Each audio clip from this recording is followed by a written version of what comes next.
Perkenalkan, saya Rodek, siswanya Tondang dari kelas 2 MD.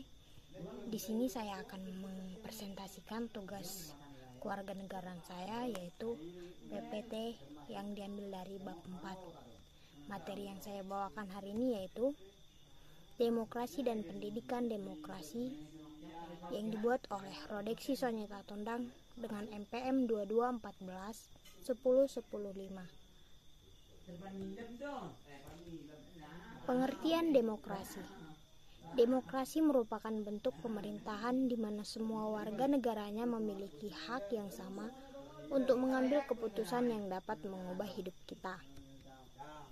Bentuk demokrasi dalam sistem pemerintahan negara ada dua, yaitu pemerintahan monarki, berasal dari bahasa Yunani, yaitu manos yang berarti satu.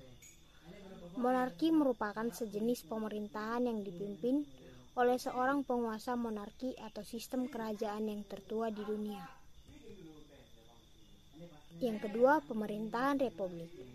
Berasal dari bahasa Latin res, yang berarti pemerintahan, dan publica yang berarti rakyat. Dengan demikian, pemerintahan republik diartikan sebagai pemerintahan yang dijalankan oleh dan untuk kepentingan banyak orang. Kekuasaan pemerintah dalam negara dibagi menjadi 4, yaitu kekuasaan legislatif, yaitu kekuasaan untuk membuat undang-undang yang dijalankan oleh parlemen. Kekuasaan eksekutif, kekuasaan untuk melaksanakan undang-undang yang dijalankan oleh pemerintah. Kekuasaan federatif, yaitu kekuasaan untuk menyatakan peraturan dan dasar membuat perserikatan dan tindakan lainnya. Selanjutnya, kekuasaan yudikatif merupakan kekuasaan yang mengadili dan merupakan bagian dari kekuasaan eksekutif. Sistem pemerintahan negara dibagi menjadi 4, yaitu sistem pemerintahan diktator atau diktator, burjos, dan proletar. Yang selanjutnya sistem pemerintahan parlemen. Yang selanjutnya sistem pemerintahan presidensial. Yang selanjutnya sistem pemerintahan campuran. Nilai-nilai filsafat Pancasila pemerintahan diri dari masyarakat untuk masyarakat berdasarkan sila-sila Pancasila ini memiliki arti demokrasi atau pemerintahan rakyat yang digunakan oleh pemerintah Indonesia adalah sistem pemerintahan rakyat yang dijiwai dan dituntun oleh nilai-nilai pandang hidup bangsa Indonesia atau Pancasila. Yang kedua, demokrasi Indonesia pada dasarnya adalah transformasi nilai-nilai filsafat Pancasila menjadi suatu bentuk atau sistem pemerintahan khas Pancasila.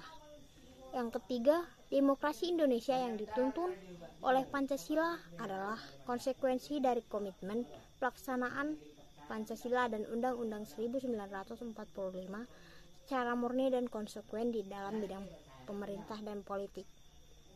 Yang keempat, pelaksanaan demokrasi Indonesia dengan baik mensyaratkan pemahaman penghayatan nilai-nilai filsafat Pancasila.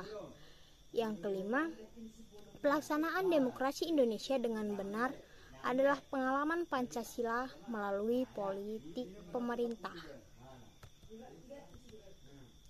Penyelenggaraan kekuasaan adalah rakyat yang membagi kekuasaan menjadi 6, yakni kekuasaan tertinggi diberi oleh rakyat kepada MPR yang disebut lembaga konstitutif.